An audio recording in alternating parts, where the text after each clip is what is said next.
Very good. Okay.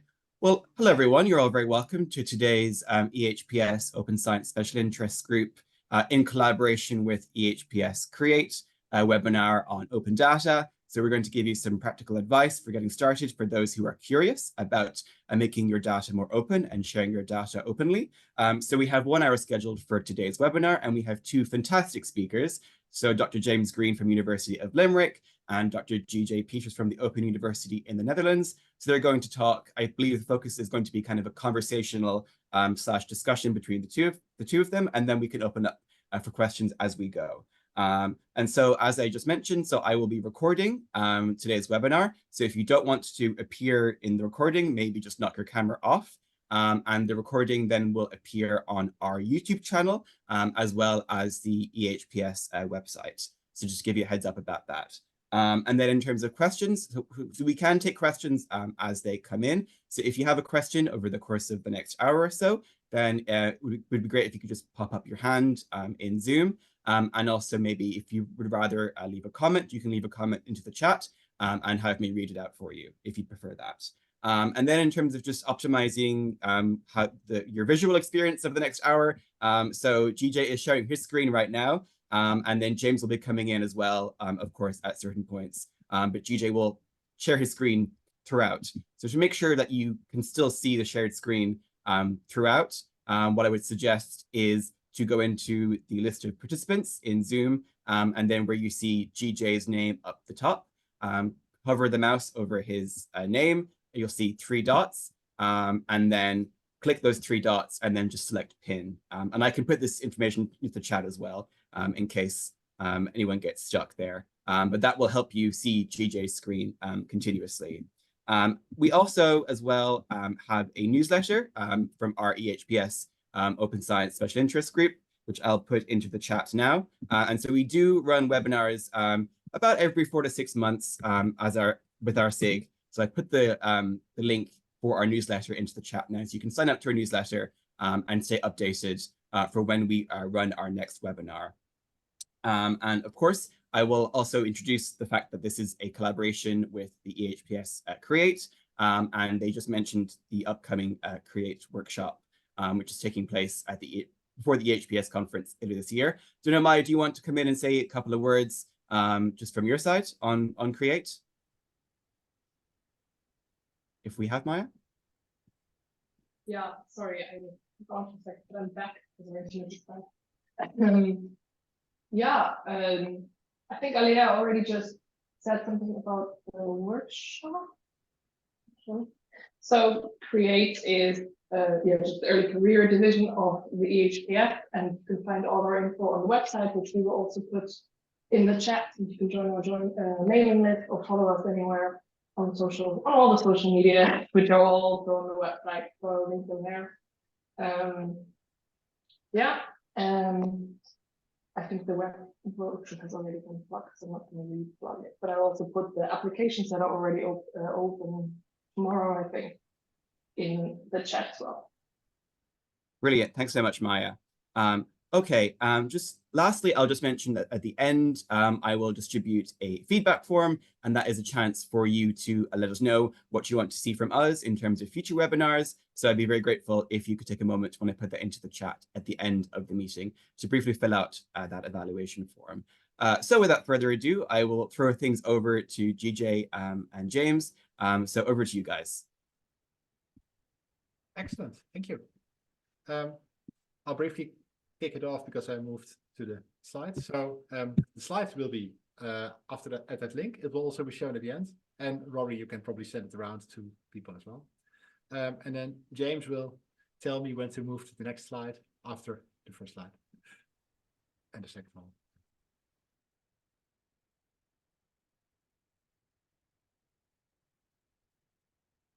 Pass. The unmuting curse strikes again. So thanks for coming along. So we're going to hopefully talk to you through a little bit about getting started and some practical advice and some examples about working and getting started out with open data. So we'll cover off a little bit about privacy and property, particularly about who owns or does not own data, talking about how you then go about licensing that. We'll cover off fair data, talking about how do you make it open, the interoperability side of it, sharing identifiable data, and we're super keen for if you've got any questions along the way. So either at the end or now, feel free to ask us some questions. So why open data? So I spend some time trying to convince my colleagues that open data is a good idea. And so one of the things which I think is a really strong selling point is, so obviously there's like great advantages for transparency in science, but it's also actually selfishly beneficial as well. The longer you spend in science, the further back you'll go, and you'll open up some old files from an old project, and you'll like wonder what the variables were or how you created them. So I have this quote here: your closest collaborator is you 6 months ago, but you don't reply to emails. And so people think at the time that they'll remember what they did or what's contained in a variable, and it turns out that's not true. And once you get into a supervision role, then your students, or sometimes you get data from your students, and then you look at it and you're like, I can't make any sense of this. So I think if you go through and start out with these kind of like open data principles in terms of trying to like accurately describe and be really clear about what you're doing with your data set, then it actually makes it really useful kind of like at an internal level as well. It's obviously really good for transparency and science. And it also enables you to make use of others' data, which can be great. I don't know if everybody can read the cartoon here, but it's talking about the reuse of somebody else's code and just how bad that's going to be. Yeah, I can't quite read it myself, actually. But yeah, anyway, basically it suggests that they were going to try and reuse it, but then it turned out to be indecipherable. Was that a subtle wink? It was a subtle wink. So making use of others' data could be as simple as doing a power analysis. So if you're going to do like a sort of a power analysis properly, then one of the ideas is that you should actually know something about the variability, and so in that case, often like the mean or the standard deviation of the data that you're expecting. I mean, a lot of the time people are just like, oh, I'm going to get a medium effect size. But if you actually want to do something more serious, then you actually need to know like what are the means, what kind of like change you're expecting to try and do that. So that's one thing you can use other people's data for, just to like get an idea about what the variability of the data is going to do. Also useful for simulations. And I think it's probably been somewhat uncommon in psychology, but I'm definitely seeing more PhDs, and I guess health psychology as well, seeing more PhDs coming through where people are actually making really extensive use of secondary data. So they're not necessarily actually going out and collecting their own data, but actually making use of other big existing studies to answer questions with other data sets. And there are some big kind of examples of this. So for example, the European Social Survey happens every few years, and that's a really big open data set. There's a lot of national and international data archives. So being based in Ireland, the one I'm the most familiar with would be the Irish Social Sciences Data Archive. So for example, there they've got the Growing Up in Ireland data set, which has some really fantastically rich information, amazing sampling of like 6,000 young people who are followed up every like 5 or 6 years over time. And so you can apply to get access for that. And that's a great resource. And I've seen people use that for entire studies in their PhDs. And we'll cover a little bit about the kind of like the more sensitive data later. But if you have questions which can only be answered with the like the much more sensitive data, then you're actually able to apply for like a deeper level of access, where you can actually, you know, get information at a level where people would be potentially identifiable, or maybe more sensitive variables about like whether people have mental health problems or whether they've been experiencing bullies. So there are kind of like different layers of kind of going through that, and they would have like really good processes in place around how you go about accessing that data. And then it's also possible just to go and find data sets on things like the Open Science Framework or Zenodo or other kind of institutional repositories, or also sometimes in journals. All right, I'll hand over to GJ now. Sorry, I was too fast. So when you have discussions about open data, quite often, institutions worry about who owns the data, because the reflex of a lot of institutions is that data they collect belongs to them. Fortunately, that's solved by the GDPR, because data that are by the GDPR and by intellectual property law, the GDPR is very clear about the fact that personal data are owned by that person. That's why the GDPR makes this such a hassle in the experience of a lot of people. If you process personal data from your participants, you're only allowed to do this temporarily. So you always have to communicate to them in advance for how long you're going to process the data and what exactly you're going to do with it, because you're kind of like loaning their data or renting or whatever. Personal data is not data like the default demographic data that we know. It's not like age is always personal data or gender is always personal data. Personal data are data that are about a person. So that means any data point can be personal data, and any data point can also not be personal data. Some are, I mean, like, I don't know, your social security number is personal data. So some data points are always personal data, but for most data points that we work with, whether they are personal data or not, depends on whether they are linked in a data set in a way that makes persons identifiable. Often you want to pseudonymize data by, for example, collecting personal data and then having a second data set that strips off some columns that make it identifiable. And then the second data set on its own doesn't contain any identifiable data anymore, so arguably wouldn't contain personal data.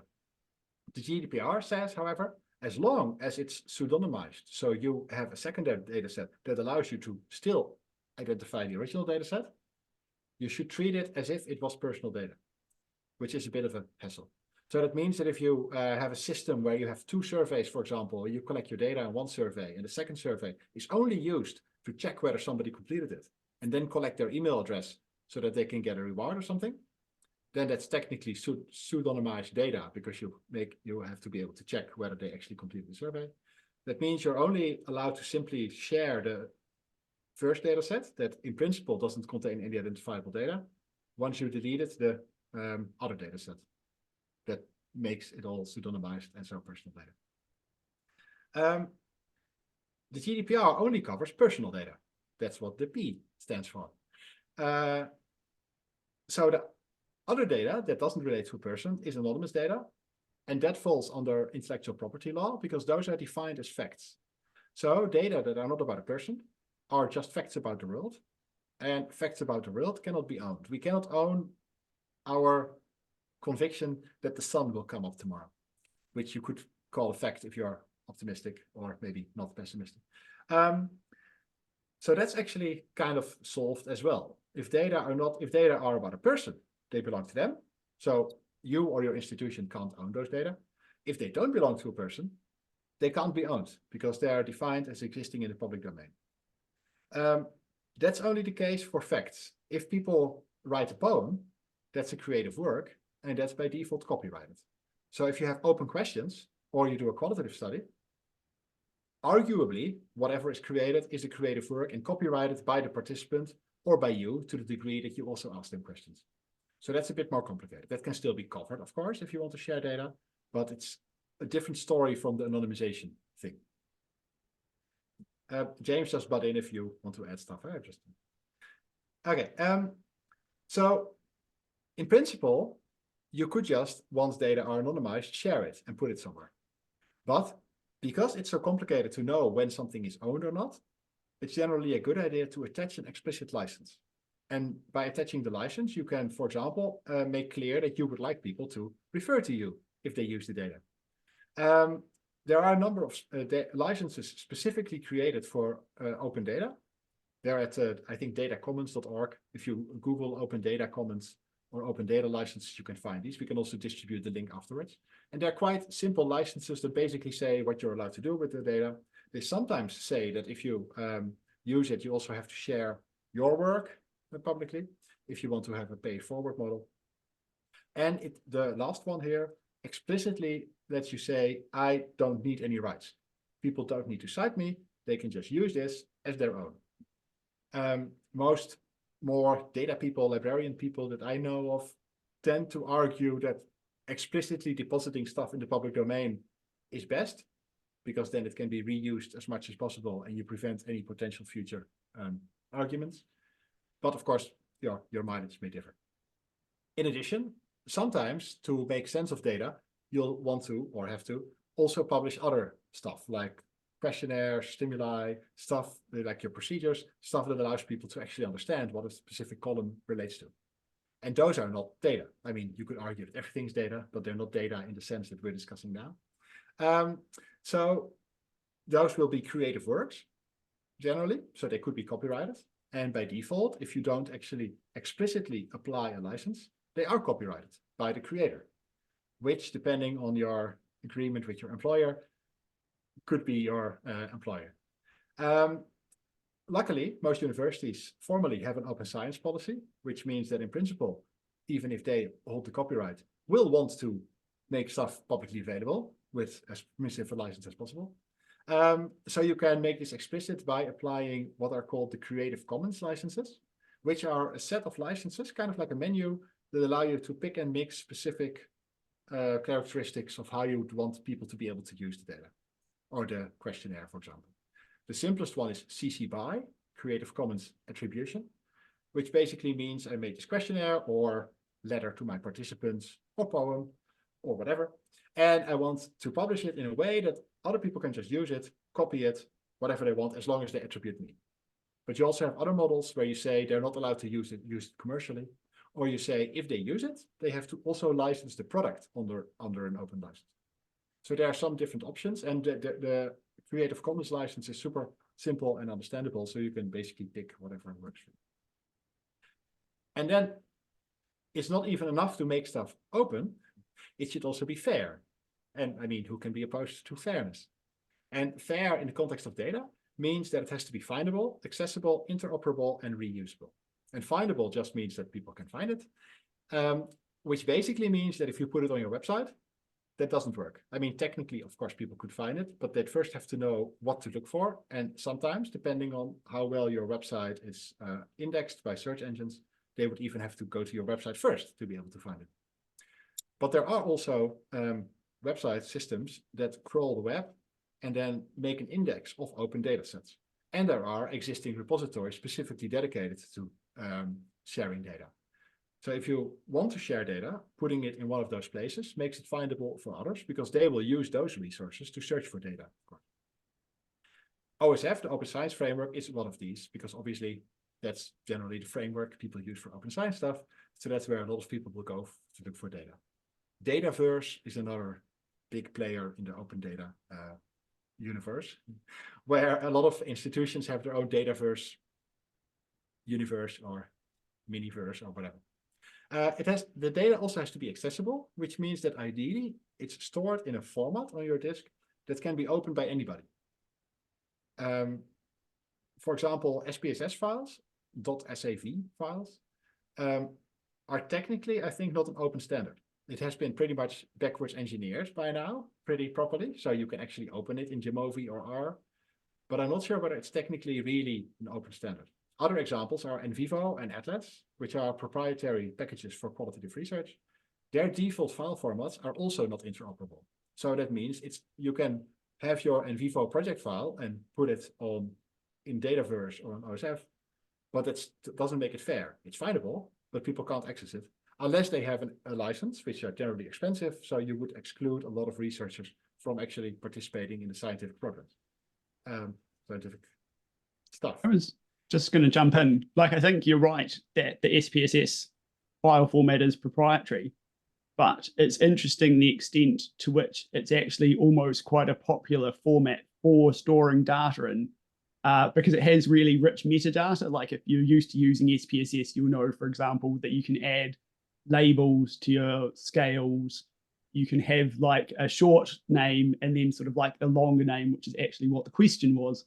And so there are packages now in R which actually like are really good at importing this. And so it seems very strange to be kind of like saying that actually like the SPSS file format is potentially quite a good one. Because I think the other thing about trying to, GJ's point there about it being well documented, is that you need to either have a data dictionary or use something like an SPSS file, which actually tells you, like, does 5 mean strongly agree? Does 5 mean, what do these things mean? What were the questions? All of this kind of like documentation. And distressingly, the SPSS file format secretly does this quite well. Yeah, and it might even do it so well that that actually prohibits the development of an a really open format that does this stuff. Because I haven't actually seen much. I mean, I'm not like, scanning the internet to look whether some people are working on this, but in the space and file types I encounter, I don't really see that. I mean, people do use CEF files, SPSS files, and that does seem to do the job. And it's hacked enough that it can be opened by open software. So for Atlas and NVivo, the big qualitative data companies came together a while ago to create the Rotterdam Exchange format, or to become the Rotterdam Exchange format initiative, where they did create an open standard for qualitative data. So you are able to export to that format from NVivo and Atlas, but of course you have to think of this. And if you wouldn't be able to, you'd still be able to export your data to a set of PDFs or whatever. With qualitative data, also the concern is mostly the anonymization rather than the file format. Once you've figured out the anonymization, the file format is usually solvable. We'll get to that in a second. Interoperability is a bit more complicated, and I'll get to that in a second as well, so I'll skip it over for now. And the reusability means that actually the data is not just accessible, but people can actually use it. I said earlier that facts are public domain and personal data are owned by the person. So as a researcher, if you collect data, you can't own it. It either belongs to the people that you collected the data from, if it's personal data, or they're facts, and so they're in the public domain. I mean, that doesn't oblige you to make it public, but it also doesn't mean you own it. It's possible to invoke something called database law, where you say, I went through a lot of hassle to collect this specific configuration of data, and therefore I have intellectual property over it. And that makes sense that we have this, because that allows us to have beautiful things like phone books, which is something that, well, James and me remember, and your parents will remember probably too. So that otherwise there's no incentive for organizations to actually compile useful data sets. So you could invoke this in theory, and this would be an example of, if you would invoke it, your data can no longer be fair, because it's not reusable, because you actually went through the hassle of making sure that nobody can use it. So that's why adding explicit licenses is very useful if you want to make stuff fair. Then we have the fun discussion about quant and qual. Sometimes in qual land, you hear the argument that qualitative data cannot be anonymized. But as soon as people start thinking about how to anonymize their quantitative data, they tend to take the same perspective that also anonymizing their quantitative data is very hard. Well, and I was almost about to say, and they're right, but it's not really hard. It's actually quite easy if you think about it in advance. When you think about anonymization, as James mentioned when we were preparing, true anonymization is arguably almost impossible. Because if you have some data points and you would know 75% of the people in the world, then you could probably figure out who the data relates to. So anonymization is always a matter of degree. How much effort do you have to take to know who the data are about? And that's also how the GDPR defines it. GDPR says data are identifiable if, with reasonable effort, you could find out about which person the data is. One system used for this is k-anonymity. And k-anonymity means that you would need, for any number, what's the k again? Is that the number of cases or the number of variables? I forget. Do you remember that? Cases. Okay. So then k-anonymity would be that for any combination of variables, you would have at least, so if you have 2 anonymity, you would have at least 2 rows that are not distinguishable for those variables. And you can achieve this by increasing the granularity or decreasing the resolution of your variables. So if you have age and you measure it in, I mean, we never do that, but in theory, you could really measure date of birth, of course, or register date of birth. Then, of course, your data becomes much more identifiable than if you ask decades, like were you born in the 80s or in the 90s or in the 00s, for example. And you can do this after collection as well. So you can decrease the resolution of your data. Another mechanism to increase the anonymity is to make sure you have a very wide sampling frame. That's something we struggle with anyway. But in theory, I know it's a wild idea, but in theory, you could also try to study people who are not first or second year psychology students. And that already really increases your sampling frame. On the other hand, James, maybe you want to share this cool example you had this. Yeah, so I've got a couple of examples here because while you could also be doing a project in, for example, a nursing home or a small situation. Do you want to switch to the slides? Are they there? Oh, the ones to the... Maybe I forget which example I was going to share, but there's like so many examples. Yeah, we can go to this one. Yeah. Yeah. So, I mean, this would be a thing which people would often do in a research methods class. You might run some kind of like survey, get your students to fill something out because it's always more interesting to like, you know, actually be analyzing data that somehow makes kind of sense to you. And if you're teaching undergraduate students and there's one student in your class who's a bit older, or maybe they identify as non-binary or something, all of a sudden, just with that one kind of bit of information, even here, like, you know, it's not even like we have like a granular kind of age. It's not like we know that they're 27, but we know that there's somebody in the 26 to 30, and you can immediately pick that person out. Next slide. And the other one which cracks me up, partly because I helped design this survey, but also because I fill it out. Like there's probably like 4,000 staff in my university. And there's a question, I think, about nationality, and there's a write in text box. And if I write New Zealander in that text box, basically I'm already identified across like those 4,000 people. So I think there's actually a lot of time thinking about like what's the kind of like the granularity, how can you, and it is like, you know, you don't need to be able to identify anybody. You just need to be starting to identify some people, and especially to the extent that the one person or the two people that you can identify may be minority group members, then that becomes kind of like particularly sort of like worrisome. So I think when you're thinking about actually coming to sharing your own data, maybe working with a friend, working with somebody else, trying to go through and think about like what is the data, how much of this you need to release, and like what things should you be more careful about releasing. Yeah. Do you want to leave the next example for later, and then I move back to the... Yeah. Okay. Yes. One thing to take into account here, and that's actually a bit, when I was raised as a psychologist, when I was studying, the idea was if you collect data, why not also measure this variable and this variable? Because who knows what you may find. That was clearly before the replication crisis and all the other crises that we are currently struggling through. But GDPR has this principle called data minimization, which means if you collect personal data, then collect as little as possible. If you generalize that can help solving these things as well. So really for everything, make sure you really have a good reason to collect it, and collect it in the lowest resolution possible. So basically, when you collect data, collect as little data as you can, ironically. I guess in your case, James, you had plans for what you were going to do with the free text field, with whatever was typed. I didn't write that bit, and in hindsight, it was probably dumb to have that. Oh yeah. Yeah, so but that's kind of like a way to think about it, right? Because it's super tempting to think like, oh, but then of course we also want to know where the other people are from. But that in this case, you could also think, well, they might be from, you know, very exotic places like New Zealand. So, and there might be only one of them, like James. I mean, if you don't have James in your sample, a lot of this is solved, but sometimes you do have James in yeah. I think I was just going to say, like, I mean, also, like, for people who are working with clinical populations, like, so I would have been involved with a little bit of work on people with cystic fibrosis in Ireland, and like the entire number of people with cystic fibrosis in Ireland is really small. And so again, like, there can just be like groups where you're always going to hit. So this is about the sampling frame thing, that you're often dealing with like quite small sampling frames.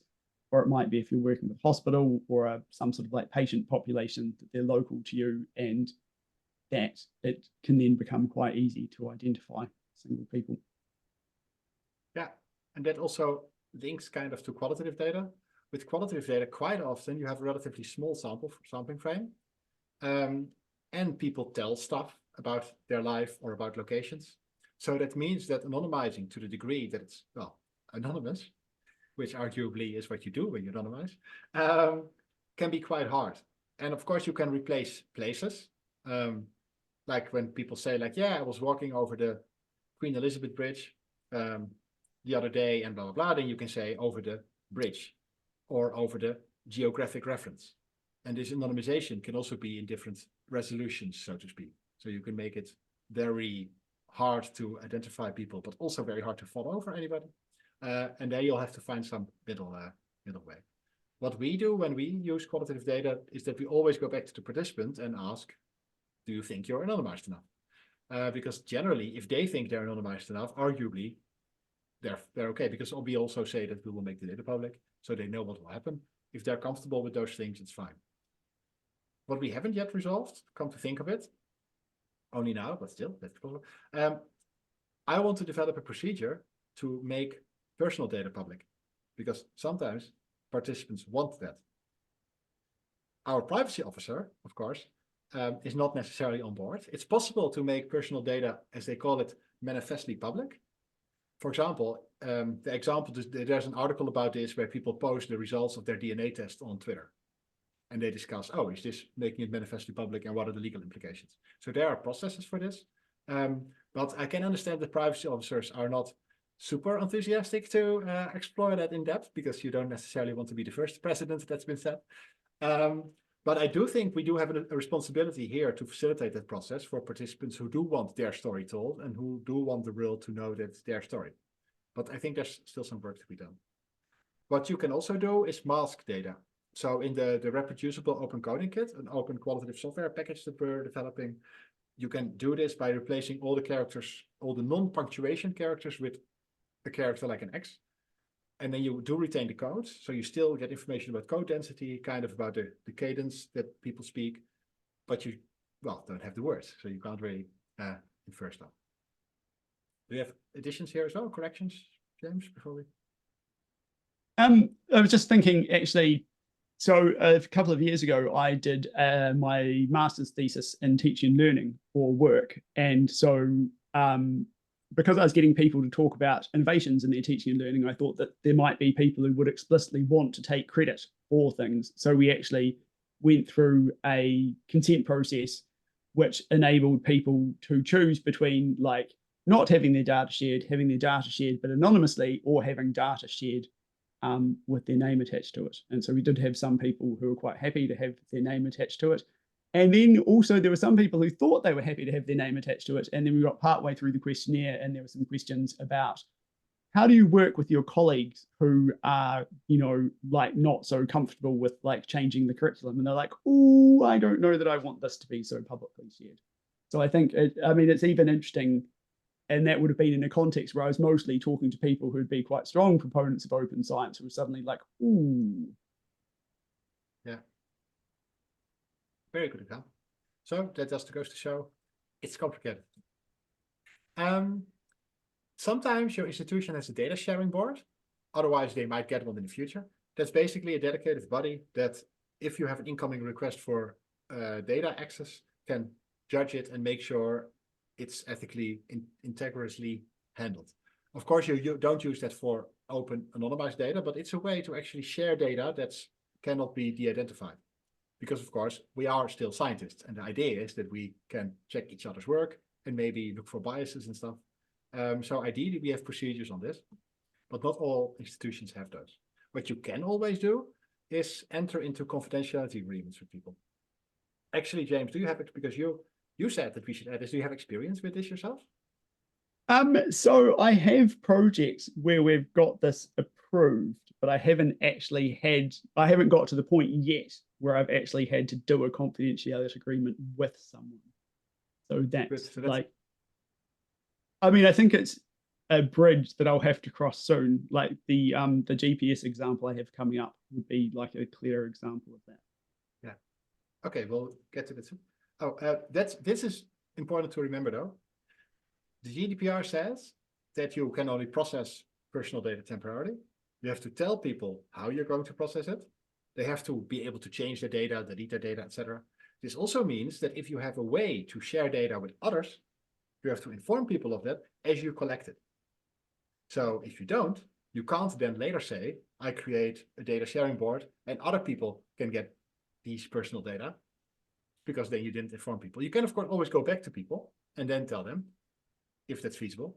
But so it's important to think these things through in advance. If you are sure you will not be able to anonymize data, and you feel that it's a good thing to still make it possible for others to access it, then think this through. And of course, data stewards and privacy officers, I assume, love to think about these things with you.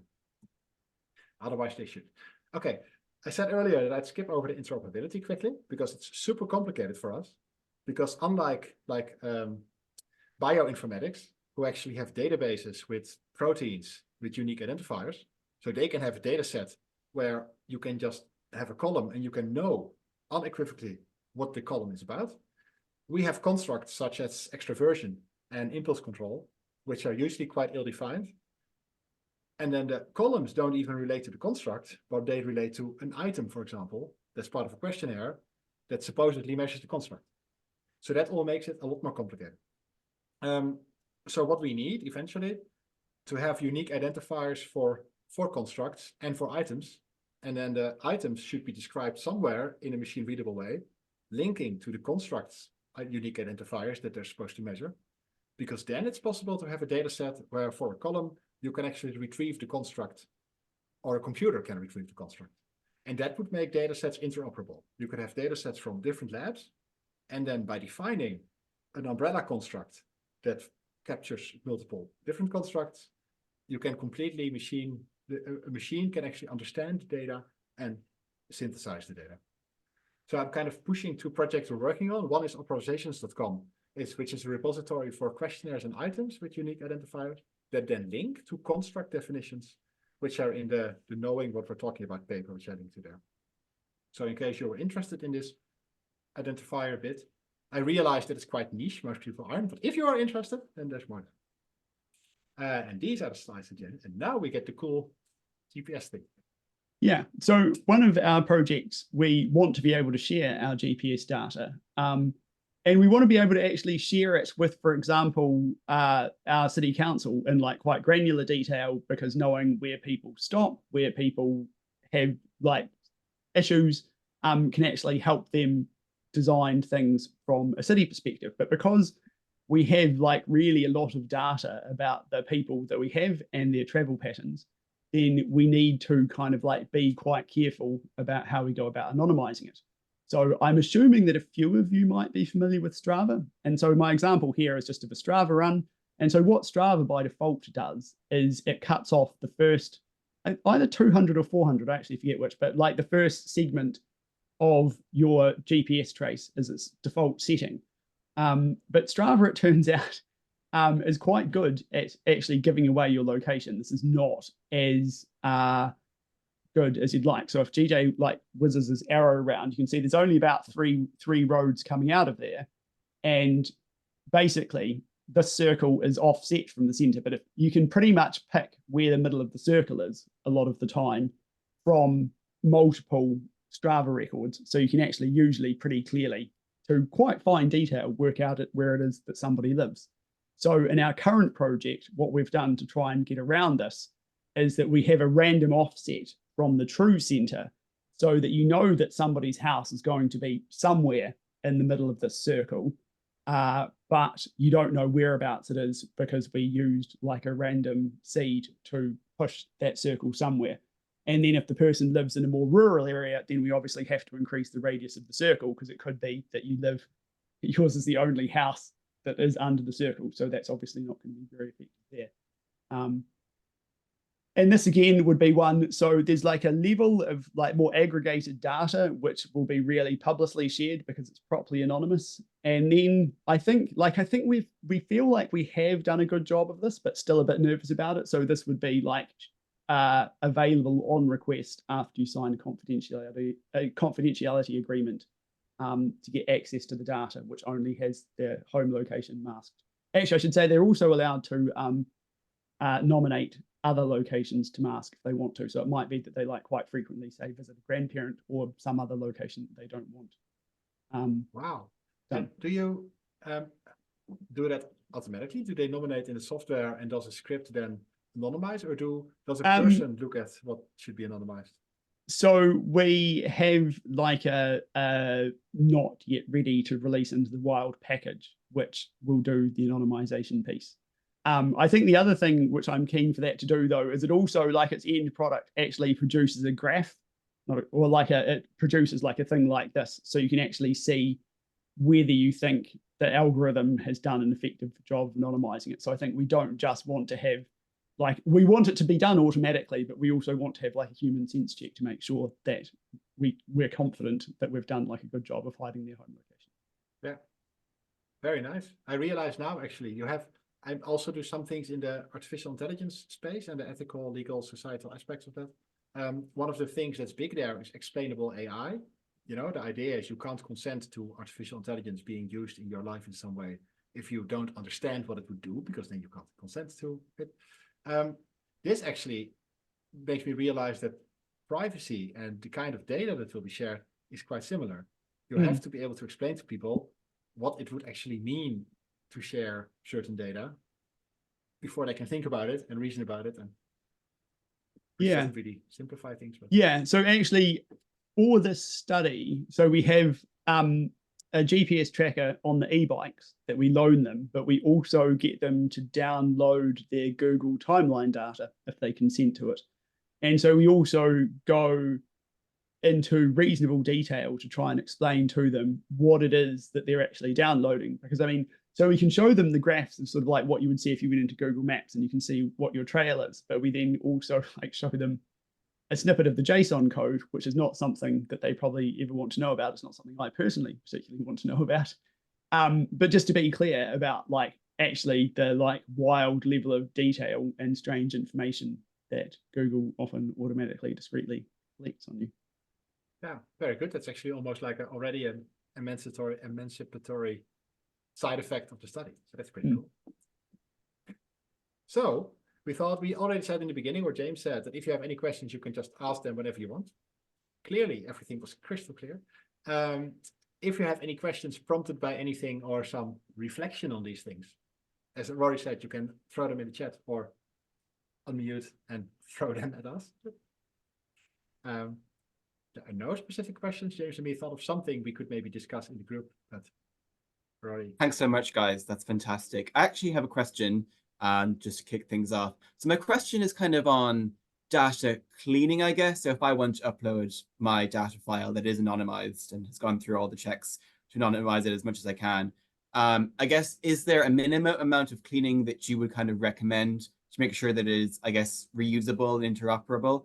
And also kind of related to that, I guess, what kind of essential metadata maybe would you kind of advise that I apply to that data set to make sure that it's findable as well? So I guess question kind of is around cleaning and applying metadata in a kind of general sense. Yeah. James, would you like to take this? So I mean, usually I think you would have done the cleaning before you like release the public data. And so I don't know, GJ might disagree with me on this. So I would usually do all of that cleaning in a piece of code, which I would make the code available as long as the code wasn't like, because the other thing is like when you're doing some of this coding stuff, some of your code could actually, as you're like overwriting stuff, could include personal information. So you need to be a bit careful about that. But in general, what I would do is I would release like a minimally cleaned data set, but be clear about what the code was before that led to the outcome of that data set. Because I definitely see a lot of people sharing open data, and I look at the data and it's like so far processed that like I feel like most of the things which would be valuable to learn from it are long since gone. So for example, I would say when I'm reviewing papers, I often see people where you don't see the original scale items. They've already computed the scale, but you don't know how they computed the scale. You can't go and run any further analyses to understand how the scale works because all of that happened kind of like beforehand. So I think that to me is like, that's too far processed. And then obviously in the GPS stuff that I just mentioned, for example, you wouldn't want the GPS coordinates that you're hiding to be in the code that you're sharing with people, because that defeats the entire point, obviously. Yeah, no, I agree completely. I mean, I think ideally you share the rawest possible data, plus all your scripts that you then apply, and then also the data that it's in its final form, which you do the analysis on. But when I work with people, what I usually do when I create a project, I first create a repository, Git repository it's called, and that's where I work, and that's synced to OSF. So from the moment I start something, usually before when I start thinking about something and I have an acronym, that's the name, then I create this repository, and from that point on, everything is public. So for me, it's quite natural to have all these phases there as well, because that's just how I process the data. And then I just make sure that the private stuff is not synced to Git, obviously. But a lot of people feel that there should be some quality check before they share something. And I think that's where you could get the tension that James just alluded to, that people want to share data, but they don't want people to see how messy their house is, so to speak.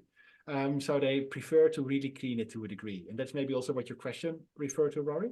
So I think that there's no minimum cleanliness standard in my house, my data sets. But I know that people do think, I think that what James said kind of sums it up. You want to, from an integrity, transparency point of view, see what happens. And if you really want to share only the last version, then sharing all the scripts that led to it, at least show exactly what happens to it. If you only share the last version, then there are many mistakes that you may have made in creating it that you, future you, or others will then not be able to spot. In terms of the minimum metadata, I'm kind of on the, I mean, I think if we want to take metadata seriously and interoperability, we do need these unique identifiers at some point, but we are very far away from that now. At the same time, we're still in a world where convincing people that sharing data makes the world a better place, that's still something we are doing. So for me personally, I'm like, if you already share something, that's awesome. And then the more scripts and the more versions of the data set you add, the better it becomes. I think if you start thinking about minimum data set, minimum metadata, one of the intuitive things to think of is, for example, the age of the sample, stuff like that. That becomes complicated very quickly. Maybe not age, but things like gender identification, culture or geographic region or ethnicity.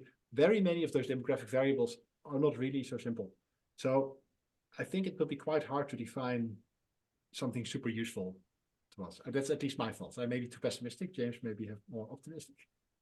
Yeah, I mean, I think you definitely, like I covered off the idea that you need to be careful about sharing that demographic information. It's also like, as somebody who now lives in a different country, is really interesting that even questions like ethnicity and nationality are like really influenced by like local practices to how people ask them. Well, sorry, that actually gets back to, that's more a point on interoperability, actually, that the way people ask ethnicity questions between countries is like usually wildly different, and it would actually be really hard to harmonize it.